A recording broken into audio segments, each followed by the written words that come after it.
Sa nakaraang video, inimbitahan ni Ban Yuan si Russell na mag-date, at kinabukasan, pumunta ang protagonist sa isang tindahan ng mga pambabaeng damit. Nakaupo siya sa isang bench habang ipinaliwanag sa ilang tao sa communicator na sinabi na niya na hindi siya mananatili ng magdamag at babalik siya bago maghapon. Si Dako ay galit na galit, tinatanong kung gaano na siya katagal sa ibang mundo para akalain na ang isang lalaki at babae ay pwedeng magstay ng late nang walang pakialam. Si Light, sa kabilang banda, ay nagulat, tinatanong kung hindi ba't ang utos ng guro ay dalhin ang lahat kasama siya at bakit hindi siya pinili ni Ban Yuan na magkasama, lalo na't magkasama sila sa kwarto. Habang nag-uusap si Ban Yuan at ang dalawa, napansin niyang may nakita siyang isang pamilyar na mukha. Si Russell ay lumabas na nakasuot ng mga damit na pinili ni Ban Yuan para sa kanya. Ang puting shirt na sinamahan ng pink na palda ay nagbigay kay Russell ng isang kaakit-akit na itsura na perpektong tumugma sa kanyang buhok. Nahihiyang tumingin si Russell kay Ban Yuan at tinanong kung paano siya tiningnan. Sinabing pakiramdam niya ay nagpapakita siya ng sobra sa kanyang itsura. Tinakpan ni Ban Yuan ang kanyang bibig upang itago ang kanyang ngiti. Talaga namang kamangha-mangha, tunay na maganda, wika ni Ban Yuan. Nang binabato ni Ban Yuan si Russell ng papuri, bumulong si Dako ng pagbabanta, habang si Light ay umiyak at naglalament na gusto rin niyang lumabas. Lumabas ang dalawa sa tindahan at naglakad sa kalye. Namangha si Russell sa lahat ng bagay na nakita niya. Hindi siya makapaniwala na may ganitong kalaking syudad sa labas ng akademya. Ngumiti si Ban Yuan sa reaksyon ni Russell at tinanong kung hindi ba't nakakamangha. Kahit siya na 2 beses lang nakapunta sa ganitong klase ng syudad ay patuloy na namamangha. Tumawid si Ban Yuan sa kalsada at tinawag si Russell upang maglakad pa ng kaunti, dahil may isa pang department store district sa harap nila. Habang sinusubukan ni Russell na sundan si Ban Yuan, nahulog siya sa isang masikip na tao. Bago pa niya namalayan, maraming tao na ang nakapaligid sa kanya. Nagmadali siyang magtulungan upang hindi mapag-iwanan si Ban Yuan. Nang akala ni Russell na siya ay nawawala, may dumakma sa kanyang pulso. Si Ban Yuan na pala ang dumating upang iligtas siya mula sa crowd.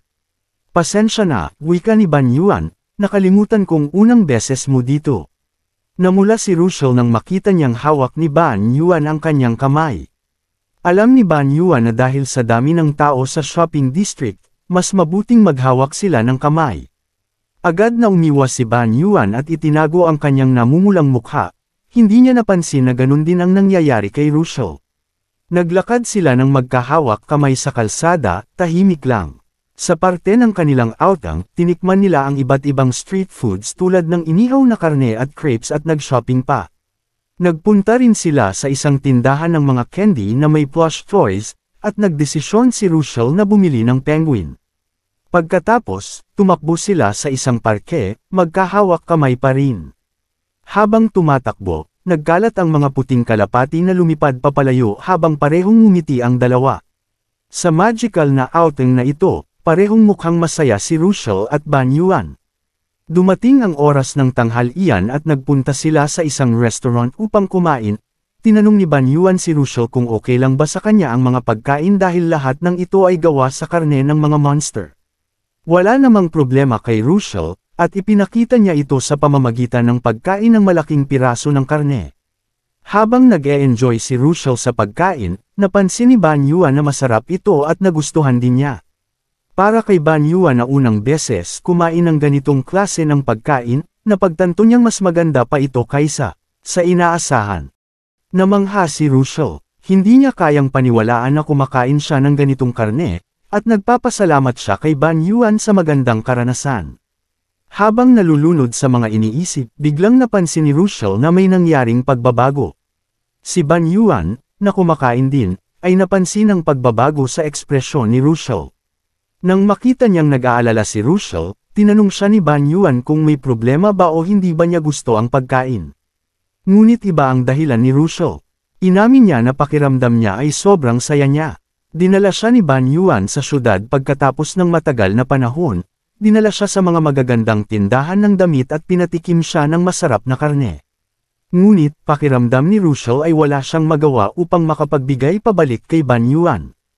Nagulat si Ban Yuan nang malaman ang dahilan ng pag-aalala ni Russell.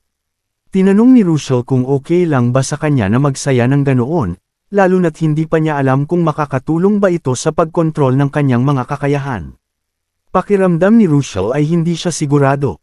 Pinag-isipan ito ni Ban Yuan at bahagyang Nainas, ngunit agad niyang ipinakita kay Russell ang konsepto ng pag-aalala. Tingnan mo muna ito, sabi ni Ban Yuan, ang emosyon na nararamdaman mo ngayon ay nagiging anyo sa aking kamay. Kahit hindi mo ito makita, isipin mo na nandyan lang. Kamakailan lang, kaya kung maramdaman ang galit mo, pero ngayon, iba na. Sa simpleng pagsasama natin, natututo akong maramdaman ang mga maliliit na emosyon.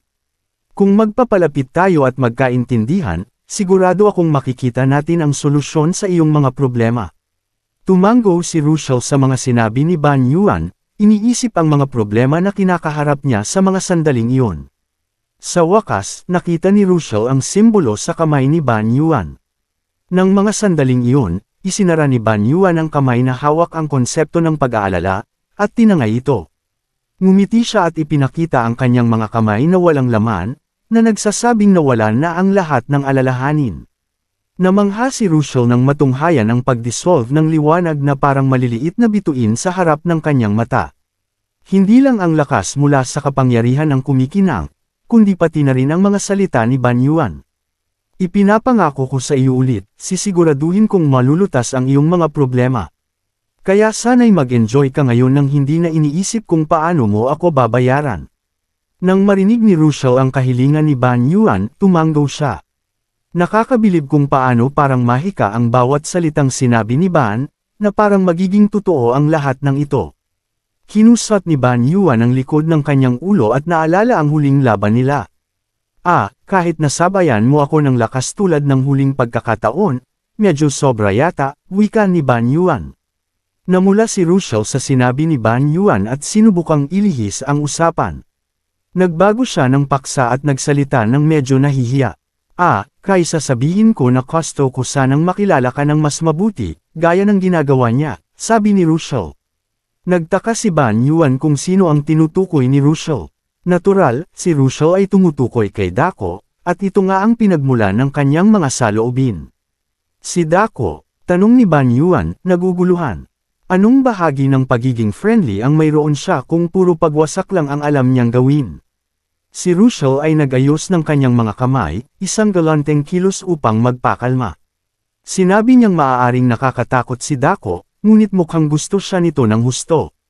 Hindi sumang-ayon si Ban Yuan at sinabi niyang tinitingnan siya ni Dako na parang isang ari-arian, parang isa siya sa mga espada o matutulis na blades ni Dako. Natawa si Russell sa sinabi ni Ban Yuan. Nakakatawa sa kanya na kinumpere ni Ban Yuan ang sarili niya sa isang sandata. Naguguluhan si Ban Yuan at hindi maintindihan kung bakit natatawa si Russell, samantalang para kay Russell, ang analogiyang iyon ay nakakatawa. Ngunit pagkatapos, sinabi ni Russell na siya ay nakaramdam ng ginhawa, na ikinagulat ni Ban Yuan. Nagbigay siya ng maliwanag ng ngiti. Akala ko si Ban Yuan ay isang uri ng omniscient mage o kung anuman, pero mukhang hindi pala. Dahil doon, sigurado akong magsusumikap pa ako ngayon. Hindi naintindihan ni Ban Yuan kung ano ang ibig sabihin ni Russell o kung bakit siya lalapit ng ganoon. Kinuha ni Russell ang kamay ni Ban Yuan at hinikayat siya na umalis na kung tapos na siyang kumain. Ang kanyang ngiti ay mas kumikinang kaysa kanina, nagpapakita na ang kanyang mga alalahanin ay nawala na. Ang dami mo nang binili para sa akin, mga damit at mga regalo, kaya bilang pasasalamat, pipili ako ng damit para sa iyo, Ban, wika ni Russell. Nagbigay si Ban Yuan ng maliit na ngiti, tinanggap ang alok ni Russell. Pinili niyang hayaan na lang si Russell na pumili ng anuman ang halaga. Habang naglalakad, si Russell ay nagsaya at ipinagmamalaki ang kanyang kakayahan. Idineklara niyang pakiramdam niya ay parang siya'y nakakaranas ng luho. Hello mga kakwento, may tanong ako sa inyo, Team Russell ba kayo o Team Dako? Comment nyo agad dyan sa baba kung sino sa tingin nyo ang mas bagay. At kung nag-e-enjoy kayo sa video, huwag kalimutang i-like at mag-subscribe para updated kayo sa susunod na kwento. Balik sa video. Pabalik sa akademya, si Professor Yamina ay nasa isang pulong sa isang madilim na silid. Kasama niya ang recording robot na ibinigay ni Ban Yuan. Ang robot ay mukhang hindi komportable, kaya pinakalma siya ni Yamina at sinabi na magtiis lang sandali, dahil malapit na itong matapos. Habang pinapanood ang mga recording, ang isang propesor ay galit na galit dahil kumakalat na ang impormasyon tungkol sa tore. Humingi siya ng paliwanag kung sino ang nagpayag sa kanila na akyatin ang tore, at binabato ang mga lower dimensional beings dahil sa kanilang mga kasalanan. Isang propesor na may asul na buhok ang nagtanong kung may paraan ba upang pigilan ang pagkalat ng impormasyon tungkol sa tore, ngunit isang propesor naman ang nagsabing walang nilabag sa mga video na ipinakita. Ngunit may ilan pa ring mga propesor na galit, inaakusahan ng pagtanggap ng mga lower dimensional beings. Sa mga sandaling iyon, may isang tao na humiling ng katahimikan. Ang taong ito ay tumawag kay Professor Yamina ng direkta. Ang propesor na nag-obserba ng video footage ay hindi mukhang handang makipagtulungan kay Yamina. Sa kahit anong paraan natin tignan, lumabas na ang autonomong pag-uugali ng mga estudyanteng ito. Klaro itong paglabag sa awtoridad ng akademya. Naisip mo na ba kung paano mo pananagutan ang pagpapabi sa kanila na mag-akto ng walang kontrol? Tanong ng propesor, harap-harapan. Hindi apektado si Yamina at hindi tinatablan ng emosyon, kabaligtaran ng maliit na robot na kasabay niya, na parang malapit ng umiyak. Ilang oras na ang nakalipas, napanood ni Yamina ang mga recording na ginawa ng protagonist. Inihampas niya ang kanyang kamay sa mukha nang ma-realize na talagang pinili ni Ban Yuan na mag-record sa loob ng tore. Nang sinabi ni Ban Yuan na gusto niyang akyatin ang tore at mag-record doon, wala siyang dahilan para kontrahin siya. Inisip pa niyang hindi ito magiging posible. Alam ni Yamina na ang mga external na makina at artifacts ay hindi gumagana sa loob ng tore dahil mag-o-overload at masisira ang mga ito dahil sa malakas na magic na ipinapalabas ng tore. Kilalang kilala ito sa kanilang mundo. Ngunit hindi pinansin ito ni Ban Yuan at nagbigay ng resulta. Tinapos ni Yamina ang ipinakitang footage, nagmuni-muni tungkol sa kanyang alaga.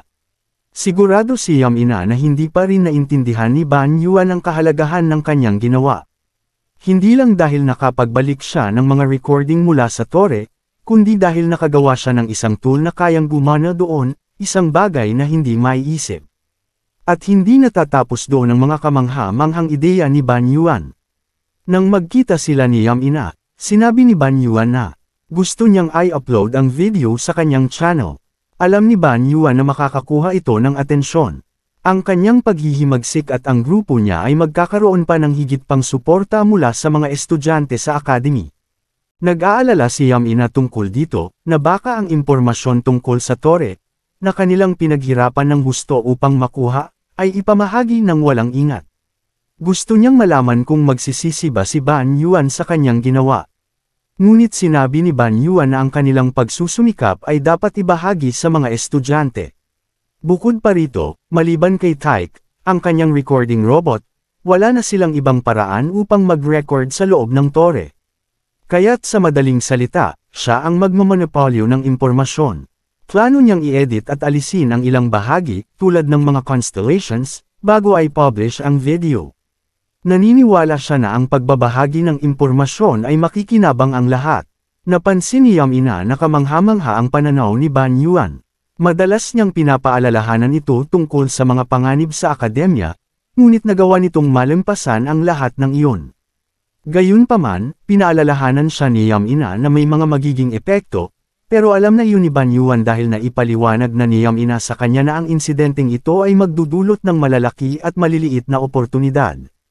Kaya't sinabi ni Ban Yuan na nais niyang ayusin ang kanyang posisyon at tinanong ang propesor kung hindi ba't magiging mas ligtas siya kung pinapanood nila sila. Si Yamina ay lihim na ngumiti, hirap magtiwala na ang isang tulad ni Ban Yuan ay sobrang kahanga-hanga at nararapat purihin. Sumagot sa kanya ang propesor, na nagsabing kung gusto ni Ban Yuan ng seguridad, dapat niyang iwasan ang magdulot ng aksidente. Nagkaroon si Yamina ng mataas na mga inaasahan. Pakiramdam niya na ang mga bagay na nilikha ni Ban Yuan ay nagbubunga ng isang bagay na malaki, isang bagay na lumalampas sa distansya ng mga dimensyon. Nakita ni Yamina na nanatiling tahimik, kaya't tinanong ng isang propesor sa pulong kung ano ang iniisip niya, muling kinwestiyon kung paano niya balak managot sa mga ginawa ni Ban Yuan. Dahil sa mga ginawa at nilikha ni Ban Yuan, nagpasya si Yamina na suportahan siya. Tumingin siya sa propesor na may kalituhan at nagtanong, ang pag-record at pag-publish ng video ng Tore ay hindi isang personal na bagay. Ano ang problema? At sino ba talaga ang tinutukoy mong may pananagutan? Hindi ko maintindihan kung anong ibig mong sabihin, Professor Canton. Si Professor Alex Canton ang nagpipilit kay Yamina laban sa kanyang mga estudyante. Nagsimula itong tumawa, tinawag si Yamina na isang magandang ngunit sinungaling na tao, at tinanong ang ibang mga propesor kung siya lang ba ang nakakaramdam na tila pagtatanggol ni Yamina sa estudyante. Sa mga sandaling iyon, sinabi ng propesor na may asul na buhok kay Canton na tumahimik. Siya si Talia Lirena mula sa Departamento ng Artifact Creation at hiniling kay Yamina na magsalita ng tapat at sabihin kung sino ang estudyanteng iyon. Tahimik na sumagot si Yamina at sinabi na siya ay isang ordinaryong estudyante na pumasok sa akademya ngayong taon. Ngunit hindi matanggap ito ng ibang propesor. Si Professor Ryuichiro Mayong mula sa Aura Combat Studies ay nagsabi na may hangganan ang pagiging makasarili. Inanunsyo niyang ang impormasyon tungkol sa Tore ay sentral sa akademya at tinanong kung paano pwedeng ipamahagi ito ng walang responsibilidad. Itinuturing niyang isang malinaw na paglabag ito sa awtoridad ng akademya. Humarap si Yamina kay Professor Yu at sinabi na kakaiba ang mga salitang iyon. Ang dahilan kung bakit walang nag-record ng video sa Tore ay dahil binablock nito ang mga kakayahan ng teknolohiya. Ang kailangan nating pag-usapan ngayon ay hindi tungkol sa awtoridad o interes, kundi kung paano gamitin ang mga kakayahan. Hindi ko naniniwala na ito ay isang isyu ng awtoridad o interes, sagot ni Yamina. Pinuputol ni Professor Canton ang mga sinabi ni Yamina gamit ang nakakatakot na ngiti na nagtatago ng kanyang sariling interes. Kaya, Professor Yamina, maaari mo bang ipaliwanag ang mga prinsipyo ng mga kakayahan at teknolohiya na ito upang maintindihan ng lahat? Natahimik si Yamina sa harap ng tanong. Sa kabilang dulo ng mesa, nagsalita rin si Talia na nagsabi na naglaan siya ng 200 taon sa pag-aaral ng mga bagay na ito at alam niyang hindi gumagana ang mga artifacts na ginawa sa labas ng Tore sa loob nito, lalo na ang mga kagamitan sa pag-record na naging mas imposible pa. Walang circuit na kayang tumanggap ng monowaves na ipinapalabas ng Tore. Habang mas pinag-aaralan ko, mas naniniwala akong hindi gagana ang mga external na makina dito. Isang hindi may iwasang batas na hindi pwedeng pagtakpan. Ngunit natapos ni Yamina ang mga sinabi ni Talia. Pero nagawa ito ni Ban Yuan. Mas lalo pang naging curious si Talia. Iyon ang nais niyang malaman, kung sino ang batang iyon. Siya ay mula sa isang dimensyon na walang mana, kaya't naging mas mahirap unawain. Inisip ni Talia na ito ang dahilan kung bakit parang siya lang ang espesyal. Pagkatapos niyang sabihin ito, napansin ni Talia ang isang bagay. Ang artifact na gumawa ng pag-record na iyon ay kasalukuyang hawak ni Yamina.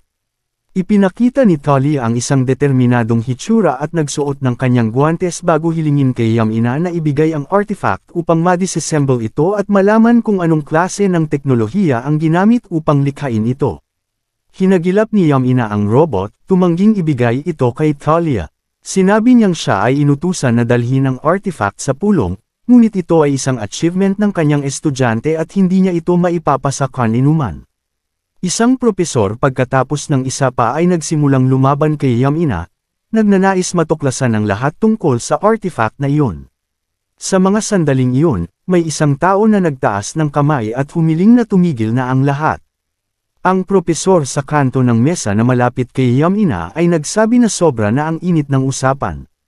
Siya si Professor Zinan Yun, ang Vice President ng Akademya at pinuno ng Constellations Department. Tinutok ang daliri sa kanyang labi na may ngiti, hiniling niyang manahimik ang lahat hanggang mawala ang init ng diskusyon. Lahat ay sumang-ayon kay Vice President at nanahimik. Ngunit binasag ni Zinan ang katahimikan nang bigla niyang tinawag si Talia, na nagulat. Ang propesor ay labis na nahihiya nang marinig ang papuri mula kay Vice President. Pinahahalagahan ko ang iyong mga pagsisikap. Naglaan ka ng 200 taon sa pananaliksik. Ngunit para sa isang propesor na may ganitong awtoridad sa larangang ito upang maghusga, mukhang espesyal ang artifact ni Ban Yuan, hindi ba? Nabulol si Talia na nag-attempt sagutin si Vice President, tinatanggap na sa palagay niya nga ay espesyal ito. Nang marinig ang kanyang kumpirmasyon, Ngumiti si Zinan at sinabi, mukhang mahirap tanggapin ito ng mga propesor, hindi ba? Naguguluhan ang mga propesor sa sinabi ni Zinan at ipinaliwanag niya. Sa madaling salita, si Ban Yuan ay kinilala ng Tore, siya lang ang tanging isa sa buong mundo. Napatigil ang mga propesor nang marinig ang ganoong pahayag, dahil si Ban Yuan ay isang araw lang nakapasok sa Tore. Itinuturing nilang imposibleng mangyari ito, lalo pat siya ay mula sa isang lower dimension. Mabilis na tinangka ng isang propesor na makipagtalo kay Zinan, na nagsasabing ang kanyang pahayag ay hindi responsable, kahit na siya ang vice president. Habang ang iba pang mga propesor ay nagsimulang magtaas ng kanilang mga boses, si Alex Canton ay tahimik lang, pinagmamasdan ang vice president. Huwag kayong mag-alala, pwede nyo kaming paniwalaan o hindi, ngunit may isa pang dahilan kung bakit siya espesyal. Naging curious ang mga propesor, at pagkatapos ay tinanong ni Zinan si Yamina na ipaliwanag kung gusto ba niyang magbahagi ng ibang bahagi mula sa video upang mas maintindihan ito ng mga propesor.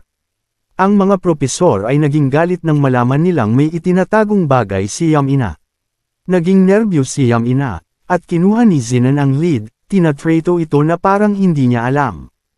Hayaan mong sabihin ko na lang. Si Ban Yuan at ang kanyang mga kaklase, sila lang ang tanging pinili mula sa mga unang nag-akyat na pinili ng constellations. Maraming salamat sa panunood. Kung nagustuhan mo ang video, huwag kalimutang mag-like, mag-subscribe, at i-click ang bell icon para updated ka sa mga bagong kwento.